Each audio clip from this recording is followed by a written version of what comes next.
제가 언젠가 이런 글을 본 적이 있습니다. 오늘은 누군가가 그토록 바라던 내일이었다. 오늘은 누군가가 그토록 바라던 내일이었다. 아마도 아픈 사람의 솔직한 마음, 솔직한 바람이었을 것입니다. 오늘 하루를 살아가는 가운데에 하루 1분 1초가 너무 소중한 나머지 하루가 지나간 다음에 그 다음 하루가 또 올지 오지 않을지 기대하는 가운데서 내일이 왔으면 하는 마음이 아마도 이 오늘은 누군가가 그토록 바라던 내일이었다라는 말에 담겨있는 의미가 아닐까 생각이 됩니다. 이처럼 아픈 누군가에게는 하루하루가 너무나 소중하고 또 홍기에 찬 누군가에게는 자신에게 맞는 이성이 너무나 중요한 기도 응답이 될 수 있습니다. 그리고 이번 주 목요일에 대학 수학 능력 시험이 있는데 대입 수능을 앞둔 우리 수험생들에게는 좋은 성적과 원하는 대학으로의 진학 혹은 자신이 바라는 어떤 직장에 들어가는 것이 가장 필요한 기도 응답일 수도 있을 것입니다. 이처럼 각자 처한 상황에 따라 또 각자 가지고 있는 기준에 따라 중요하게 생각하는 것들이 저마다 모두 다릅니다. 그렇겠지만 그리스도인들인 우리에게 있어서 가장 중요한 가치가 무엇인가? 그리스도인인 우리에게 있어서 가장 추구해야 할 단 하나의 가치가 무엇이냐라고 묻는다면 우리는 이에 대한 답을 신앙이라고 할 수 있어야 합니다. 그리스도인인 우리에게 있어서 가장 중요한 가치, 가장 필요한 가치, 단 하나의 가치는 바로 이 신앙입니다. 그리스도인은 하나님을 믿는 신앙을 최우선 가치에 둔 사람들입니다. 여기에는 타협이나 양보가 없습니다. 예수 그리스도께서 베푸신 대속의 은혜와 공로로 새 사람이 되었음을 믿는 신앙, 그리고 새 사람으로 살아가기를 주저하지 않는 하나님 앞에서의 변화된 삶을 하나님께 고백하는 신앙, 오히려 새 사람으로 살아갈 수 있음에 불편하다 불평하는 게 아니라 하나님께 감사와 기쁨을 고백할 수 있는 신앙. 사랑하는 성도님 여러분, 저는 이 신앙이 우리 거제 교회 모든 성도님들의 고백이자 정체성이 되기를 축복합니다. 누군가가 우리에게 물었을 때 당신은 어떤 사람입니까? 라고 물었을 때 우리는 예수 그리스도를 믿는 신앙을 가진 사람입니다 라고 답할 수 있기를 주님의 이름으로 축복합니다.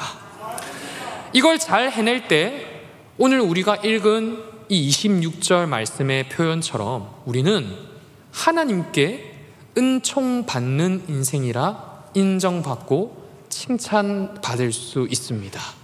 그리고 하나님께뿐만 아니라 사람들에게도 은총을 받는 인생이다라고 인정받고 칭찬받을 수 있습니다. 그런데 우리가 이 말씀대로 아주 잘 살고 칭찬받고 인정받으면 너무 좋겠지만 삶이 녹록하지 않습니다. 삶이 때때로 우리의 발목을 잡고 삶이 때때로 우리의 은혜를 고백하고자 하는 입을 막고 하나님을 찬양하고자 하는 손짓을 막습니다. 머리로는 하나님이 중요한 걸 압니다. 머리로는 하나님이 가장 최우선이라는 걸 압니다. 그러나 건강이 우리를 막고 상황이 우리를 막을 때면 우리는 어느샌가 하나님, 이 문제 해결되고 나면 하나님 따라가겠습니다. 하나님, 이 문제 해결해 주시고 나면 하나님을 더 뜨겁게 찬양하고 더 뜨겁게 예배하고 더 전도에 힘쓰고 기도에 힘쓸 수 있을 것 같습니다 라고 말하는 게 우리들입니다. 저는 이런 우리의 현실이 잘못되었다 어떻다 말씀드리기 이전에 이 모습을 인정하는 것에서부터 오늘 말씀을 좀 드리고자 합니다. 우리가 그런 사람들입니다.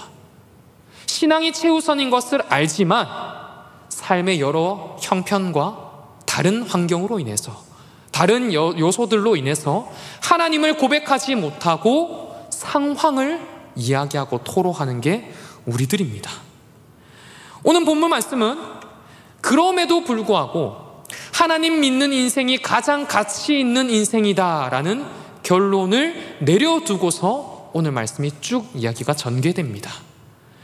오늘 말씀에서 이 하나님 믿는 인생이 가장 가치 있다라는 이 결론 아래서 여러 갈래 이야기를 풀어나가기 시작합니다. 사실 제가 오늘 말씀을 살펴보면서 좀 그런 생각이 들었습니다. 여기 계신 성도님들 중에 사연 없는 분이 누구 계시겠냐마는 우리 인생을 설명하라고 할 때 한 줄로 요약해서 설명하는 게 참 어렵습니다. 그래서 저는 성경의 표현들도 참 너무 재밌는 것 같습니다. 오늘 말씀을 보시면 여러 갈래 이야기, 여러 등장인물이 등장합니다. 이 인물과 여러 이야기를 통해서 하나님께서는 하나의 결론을 엮어 가십니다. 각기 다른 상황, 각기 다른 이야기지만 결국에는 하나님 믿는 인생, 하나님께 다스림 받는 인생이 가장 가치 있는 인생이요, 가장 은총받는 인생임을 알려줍니다. 저는 이 시간 오늘 말씀 속의 등장인물과 사건들을 살펴보면서 하나님과 하나님 이외의 것들을 놓고 고민하고 있는 우리가 어떤 인생을 사는 게 가장 가치 있는 인생인지를 한번 고민해 보고자 합니다. 바라기는 삶의 엄청나게 무거운 문제, 누구에게도 말 못할 문제를 가지고 계신 성도님들이 계시다면 이 시간 하나님 앞에서 스스로 한번 고민해 보시고 씨름해 보시고 이 말씀이 끝났을 때는 우리의 답이 하나님께 있음을 고백하는 우리가 되기를 축복합니다. 아멘. 저는 오늘 말씀으로 두 가지를 말씀드리고자 합니다. 먼저 첫 번째로 우리는 죄 앞에서 타협하거나 물러서지 않아야 합니다. 죄 앞에서 타협하거나 물러서지 않고 죄 앞에서 타협하지 않는 인생, 물러서지 않는 인생이 그리스도인의 인생이고 하나님께 사랑받고 은총받는 인생이라 고백할 수 있어야 합니다. 먼저 등장하는 오늘 본문 속 등장인물은 엘리의 두 아들들입니다. 엘리의 두 아들은 제사장인 아버지를 등에 업고 악행을 저질렀습니다. 오늘 본문 말씀 22절을 보시면 두 아들의 죄를 각각 두 개의 항목으로 소개하고 있습니다. 온 이스라엘에게 행한 모든 일, 그리고 해막문에서 수종드는 여인들과 동침한 일입니다.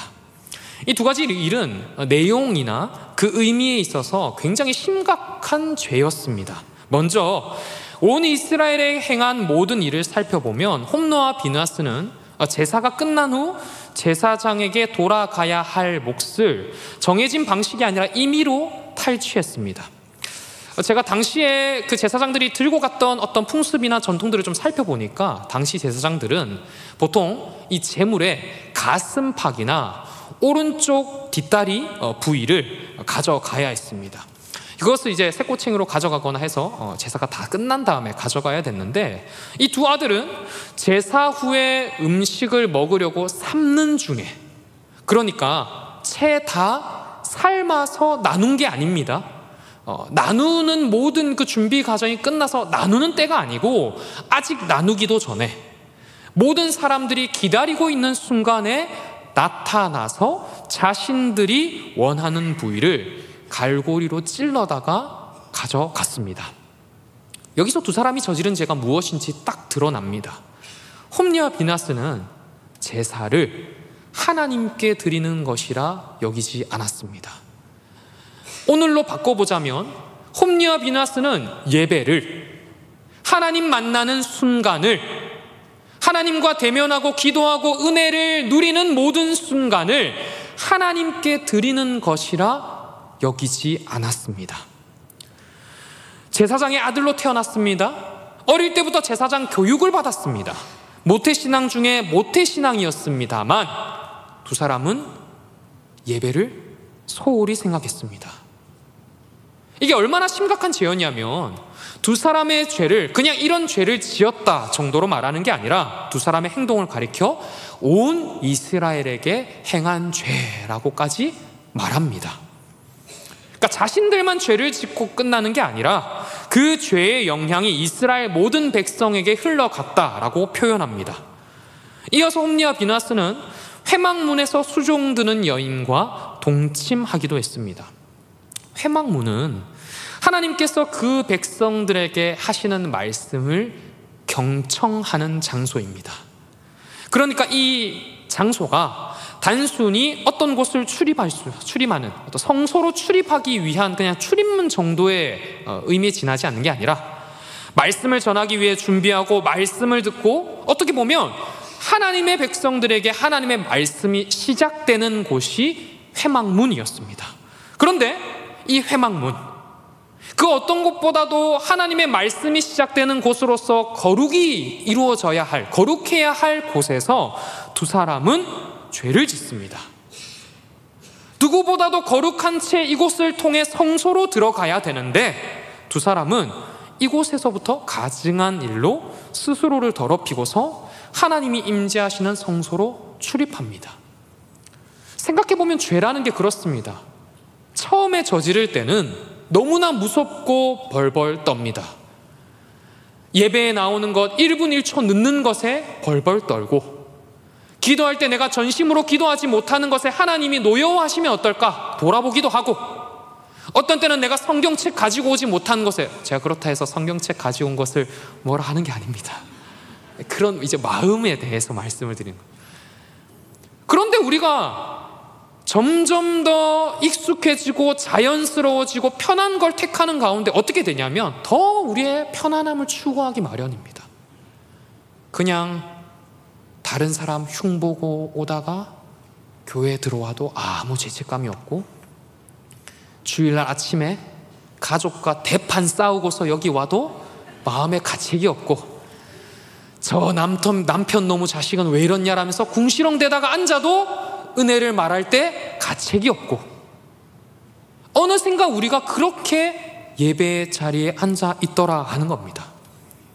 여기서 이제 아버지인 엘리 대제사장의 판단과 결정이 굉장히 중요해집니다. 뭐 사람이 어떻게 완벽할 수 있겠습니까? 우리들도 잘 안 됩니다. 그러니까 이제 이 순간 이 두 아들을 제대로 인도해야 할 아버지가 어떤 판단과 결정을 내리느냐를 우리가 한번 봐야죠. 엘리 대제사장이 백성들로부터 두 아들의 악행을 들었습니다. 그리고 두 아들에게 하는 말이 오늘 말씀 24절과 25절입니다. 주요 표현을 보자면 너희가 여호와의 백성으로 범죄하게 하는도다 라는 표현이 보이고, 25절에서는 만일 사람이 여호와께 범죄하면 누가 그를 위하여 간구하겠느냐가 눈에 꽤나 띕니다. 이 두 표현을 통해 살펴볼 때 엘리 대제사장도 두 아들의 죄악이 꽤나 심각하다는 것을 인지했던 것 같습니다. 그래서 그냥 가만히 내버려 둘 수 없다고 판단했습니다. 야, 이대로 있으면 이 죄악이 모든 이스라엘 백성들에게 흘러갈 수 있으니 뭐 우리 가족이 망신을 당하니 많이 지금 그럴 수준이 아니라 빨리 제지하고 빨리 돌이킬 수 있도록 해야 되겠구나.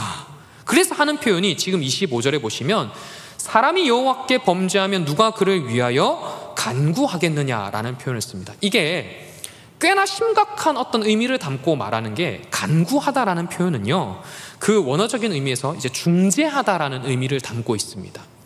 그러니까 지금 엘리 대제사장의 표현에는 뭐가 있냐면, 어떤 죄를 지었을 때 사람에게 짓는 죄라면 내가 중재할 수도 있고, 그리고 이 말씀에 따르면 이제 하나님께서 너희들과 사람 사이에 어떤 일들을 중재할 수 있는데, 너희가 하나님께 죄를 지으면 하나님이 너희를 중재하실 수 없어. 하나님이 너희의 죄에 대해서 양보하거나 타협하실 수 없어 라는 말을 지금 이 표현으로 이야기를 하고 있습니다.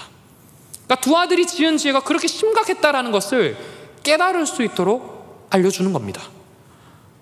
그런데 엘리 대제사장의 꾸중과 책망이 적절했냐라고 물어본다면 그렇지 않습니다. 제가 말을 바꾸는 게 아닙니다.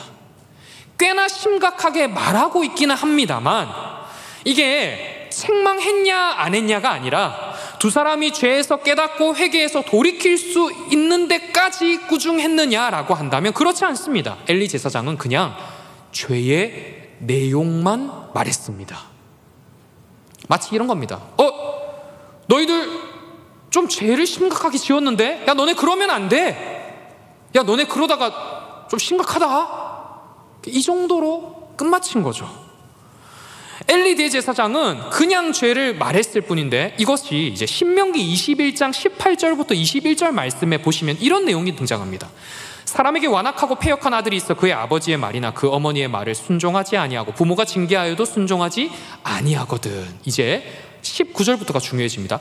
그의 부모가 그를 끌고 성문에 이르러 그 성읍 장로들에게 나아가서 그 성읍 장로들에게 말하기를 우리의 이 자식은 완악하고 패역하여 우리 말을 듣지 아니하고 방탕하며 술에 잠긴 자라 하면 21절을 보십시오.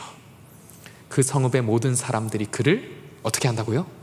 돌로 쳐 죽일지니 이같이 내가 너희 중에서 악을 제하라. 그리하면 온 이스라엘이 듣고 두려워하리라. 부모가 자녀의 잘못을 말하고 훈계했는데 그렇게 했는데도 돌이키지 않으면 끌어다가 돌로 자녀를 쳐야 한다라고 알려줍니다. 굉장히 잔인한 말씀처럼 보입니다만 잔인함에 초점을 맞춘 게 아니고 그 정도로 죄에 끌려가지 않도록 돌이켜야 된다라고 하는 것을 지금 말하고 있는 겁니다. 그런데 오늘 본문 말씀 이후에 엘리 대제사장이 홈리와 비느하스를 그렇게 책망했냐 하면 책망하지 않습니다. 그냥 단순히 야 너희 이런 죄 지었더라 정도 말한 다음에 두 사람이 스스로를 정결하게 한다라든지 죄 지은 그대로 회막문을 넘어서서 성소에 들어가서 여전히 재물을 가지고서 탈취하고 있는데도 성소 출입을 막지 않습니다. 이게 굉장히 중요합니다. 성소 출입을 막지 않습니다. 왜 출입을 막지 않을까요? 아들들이 가지고 있는 권위와 아들들이 가지고 있는 그 모든 삶의 자세에서 가지고 있는 부귀와 명예와 가진 권세들을 막지 않고서 그냥 그렇게 살아가도록 내버려 두는 겁니다. 저의 눈에는 이것이 엘리 대제사장이 죄와 자녀 중에 자녀를 택한 것으로 보입니다. 죄를 싸워서 이기는 게 아니라 그냥 자녀 편에 든 것으로 보입니다. 자녀가 너무 소중해서 더 이상 자녀를 질책할 수 없고 자녀를 따끔하게 야단칠 수 없어서 그냥 죄에 타협한 것으로 보입니다. 이런 상상을 해보겠습니다. 자녀가 죽음을 향해 가는데 어떤 부모가 그냥 내버려 둘까요? 한 발짝 더 내디디면 벼랑 끝인 게 보이는데 그냥 내버려 두는 부모가 어디 있을까요? 외쳐야죠. 가지 말라고 소리쳐야죠. 거기 가면 낭떠러지야! 가면 안 돼! 라고 권해야죠. 절대 몇몇 분 조시는 것 같아서 소리친 게 아닙니다. 막아야죠. 죽음을 향해 가고 불구덩이를 향해 가는데 야 그래 네 인생 네가 그냥 죄 짓고 살다가 그냥 잘 가 이러는 부모는 아무도 없습니다. 막아야죠. 엘리 대제사장은 지금 부모로서의 어떻게 보면 부모로서의 그 책임과 모든 것들을 그냥 내버려 둔 겁니다. 부모로서만 내버려 뒀을까요? 영적인 동력자로서의 책임 또한 그냥 버려둔 겁니다. 엘리 대제사장의 지금 영적 나태함이 이걸로도 딱 드러나는 거죠. 사람이 영적으로 나태해지면 옆에 있는 사람이 죽음을 향해 가도 그냥 내버려 둡니다. 사랑하는 성도님 여러분, 저는 이 이야기가 다른 누군가의 이야기가 아니라 우리의 이야기고 저의 이야기로 느껴집니다. 나를 향한 이야기고 나에게 적용해야 할 이야기입니다. 나의 가족과 나의 자녀와 나의 교회 식구에게 적용하기 이전에 나에게 먼저 적용해 보아야 할 이야기입니다. 지금 뭔가 많이 가지고 계십니까? 엘리 대제사장처럼 인정받고 계시고 뭔가 손에 쥔 게 많고 자랑할 게 많고 내가 어떤 자리에서 내려오기에 있어서 주저하게 되는 요인들이 많으십니까? 그것이 때로는 직분일 수도 있고 때로는 사람들의 인정일 수도 있습니다. 그렇지만 그것이 죽으면 무슨 소용이 있겠습니까? 사랑하는 성도님 여러분, 제가 조금 더 잘나서 이런 말씀을 드리는 게 아닙니다. 우리가 죽음으로 가지는 말아야지요. 죽음을 향해 발 디디지도 마시고 견눈질도 마시고 돌이킬 수 있는 은혜가 우리 가운데 풍성하기를 축복합니다. 우리 스스로 먼저 돌이키시고 내가 잘나서 권면하는 게 아니라 우리 같이 죽음을 향해 가지 말자라고 손잡고 하나님께 갈 수 있는 우리 교회가 되었으면 좋겠습니다. 두 번째로 우리는 하나님의 다스리심 안에 살아가야 됩니다. 하나님의 다스리심 안에 살아가야 됩니다. 이제 죄로부터 돌이킨다면 우리는 하나님의 다스리심으로 살아가야 됩니다. 오늘 말씀 26절을 보시면 홈리 비느하스와 대조적인 인물 사무엘에 대해서 이렇게 기록합니다. 여호와와 사람들에게 은총을 더욱 받더라. 하나님께 칭찬받으면 참 좋습니다. 사람에게 칭찬받아도 좋습니다. 그러니까 하나님께만 칭찬받거나 사람에게만 칭찬받아도 좋은데 양쪽에 지금 이 사무엘에 대한 평가처럼 하나님께도 인정받고 사람들에게도 사랑과 인정을 받으면 얼마나 기분이 좋을까요? 그렇다 보니까 우리가 이 표현을 볼 때 이런 고백, 이런 소망을 가집니다. 하나님, 우리 자녀들도, 나의 아들과 나의 딸도, 내 손주들도 여호와와 사람들에게 은총받게 해주십시오. 여호와와 사람들에게 인정받게 해주시고 사랑받게 해주시고 그 은총을 받아 하나님의 복된 자녀로 살아가게 해주십시오라고 우리가 기도합니다. 근데 저는 여기서 조금 더 깊은 의미를 좀 나누고 싶습니다. 성경은 사무엘에 대해서 단순히 은총받았다 정도로만 말하지 않습니다. 단순히 표현 그대로 은총받는 사람 되었다, 그래서 우리가 사무엘을 보면서 나도 은총받는 사람이 되어야지 정도의 교훈을 얻는데 만족하지 않습니다. 성경은 사무엘을 통해서 하나님의 다스리심을 받는 게 무엇인지를 말씀합니다.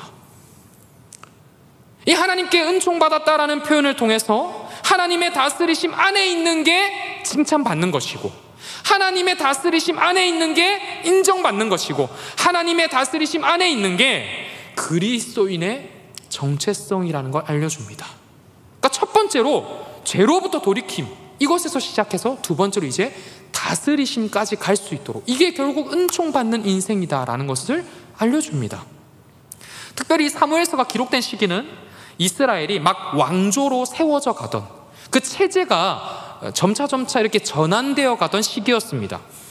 이스라엘 백성들이 조금씩 모여 살다가 사람들이 많아지고 다스릴 만한 곳들이 굉장히 많아집니다. 점차 거주하는 구역을 넓히면서 살아가기 시작하다 보니까 그곳을 다스릴 만한 자치구, 그 다음에 체제가 필요했습니다. 그래서 이전까지 존재하던 사사의 역할이 효력을 잃어가고 사람들이 새로운 어떤 지도자, 왕을 점차 필요로 여기기 시작했습니다. 그런 시기에 마지막 사사로 세워진 사람이 바로 사무엘이었습니다. 마지막 사사 사무엘. 사사는 제사장 직분을 담당하는 동시에 재판관의 역할도 담당해야 했습니다. 나라를 돌아보고 사람들이 하나님의 말씀에 따라 살지 않으면 잘못된 것을 잘못된 것이라 말하고 하나님 말씀대로 살아야 한다는 것을 가르치고 격려하고 권면하고 때로는 야단도 쳐야 했던 그런 역할을 가지고 있었습니다. 이스라엘 백성들이 계속해서 참된 왕이신 하나님을 찾지 않고 사람 왕을 찾고 있었으니, 그리고 뿔뿔이 흩어져서 자기네들이 원하는, 자기 마을이 추구하는 대로 살아가고 있었으니 사무엘이 얼마나 할 일이 많았을까요? 하나님 말씀을 외치는데도 듣지 않는 사람이 참 많았을 것이고 답답하기도 하고 때로는 분통이 터지기도 했을 겁니다. 그런데 사무엘이 이 일들을 거부하지 않습니다.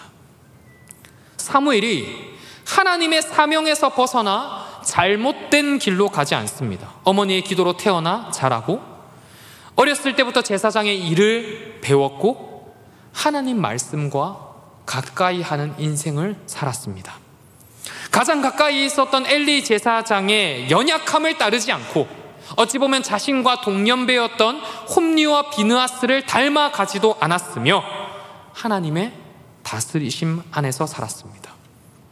그러니 하나님께서 사랑하심이 당연합니다. 하나님이 사무엘에게 은총을 내리시고 인정하시는 게 당연합니다. 그 은총이 차고 흘러 넘쳐서 사람들이 인정하는 것 또한 너무 당연합니다. 저는 이제 우리의 초점을 마치 카메라 렌즈로 보자면 초점을 사무엘의 이후 행적을 한번 좀 같이 봤으면 좋겠습니다. 사무엘의 이후 행적을 보면 참 감탄을 자아내게 만듭니다. 하나님께서 사무엘을 준비시키셔서 이스라엘 가운데에 왕정 체제가 세워지게 하십니다. 그런데 이 일에 사무엘을 사용하십니다. 사무엘을 사용하셔서 기름 부으신 왕 사울이 세워지도록 하십니다. 그래서 이스라엘이 하나님의 말씀 위에서 법도가 세워지고 왕정 체제가 세워지고 이 왕정 체제가 시작되게 하십니다. 제가 여기서 이런 생각을 한번 해봤습니다. 저는 때때로 생각을 하면서 이제 어떨 때 이게 참 답이 안 나온다 싶으면 한숨을 쉴 때가 있거든요. 이렇게 한숨을 쉴 때가 있어요. 저도 제가 사무엘이면 한숨을 몇 번이나 쉬었을까요? 한 125번 정도 쉬었을 것 같습니다.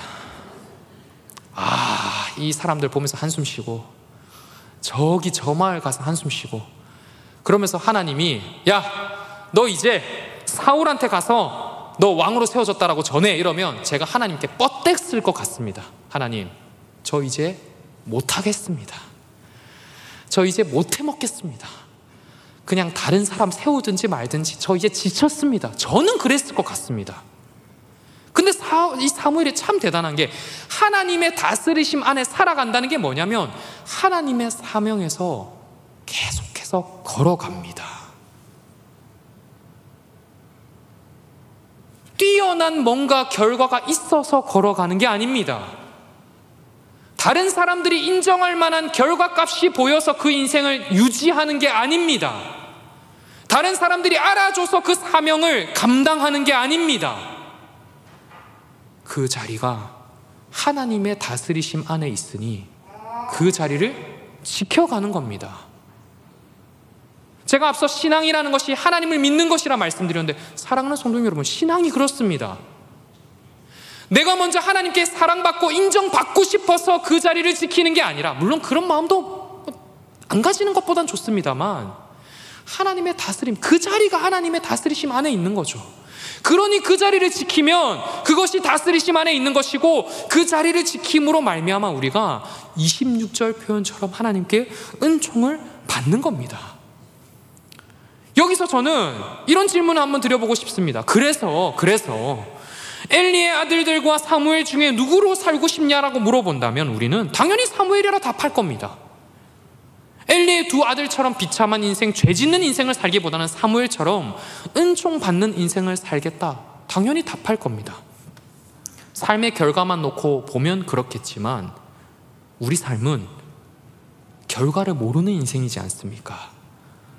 내일의 삶이 사무엘처럼 빛나는 인생이 될지 엘리의 두 아들들처럼 죄악으로 향할지 우리는 모릅니다. 그래서 우리는 뭘 보냐면 상황과 조건을 참 많이 봅니다. 이왕이면 아무 끈이 없는 사무엘보다 좋은 부모님 밑에서 태어나는 게 더 좋지 않겠는가? 이왕이면 좋은 학군에서 공부하는 게 더 좋지 않을까?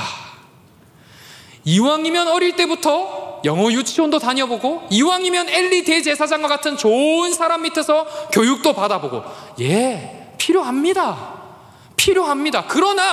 그러나 그것들보다 더 필요한 게 있습니다.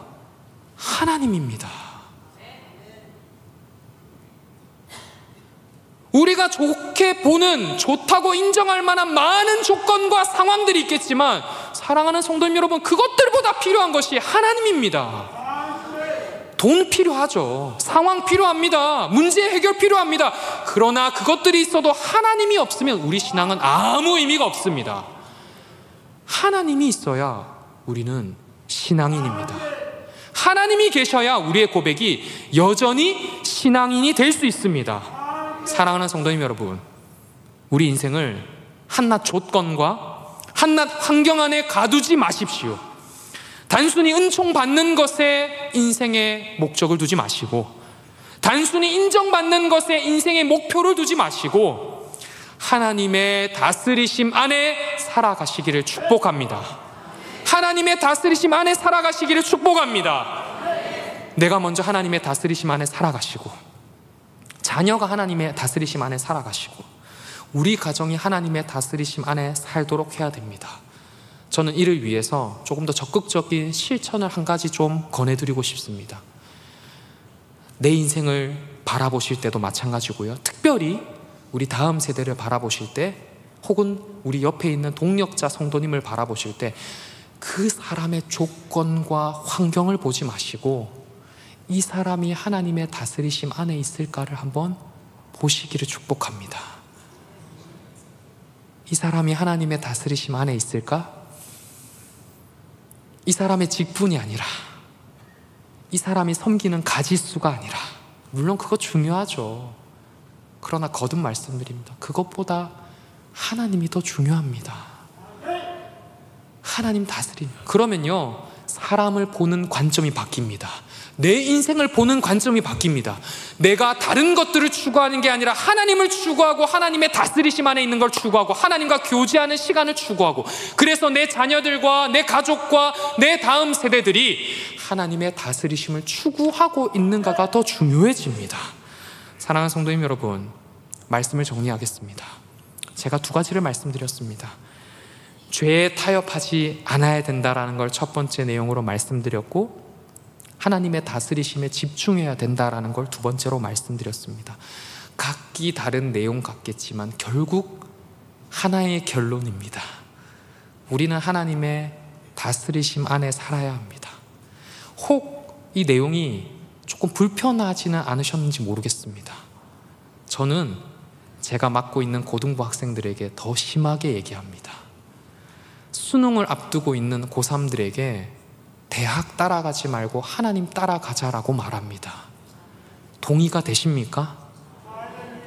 여기만 동의되시고 우리 삶이 동의 안 되시면 안 됩니다. 우리 삶도 동의가 되셔야 됩니다. 좋은 것이 아니라 하나님을 따라가십시오. 멋져 보이는 것이 아니라 하나님을 추구하십시오. 내 삶의 안락함이 아니라 하나님의 다스리심을 추구하는 인생 되시기를 주님의 이름으로 축복합니다.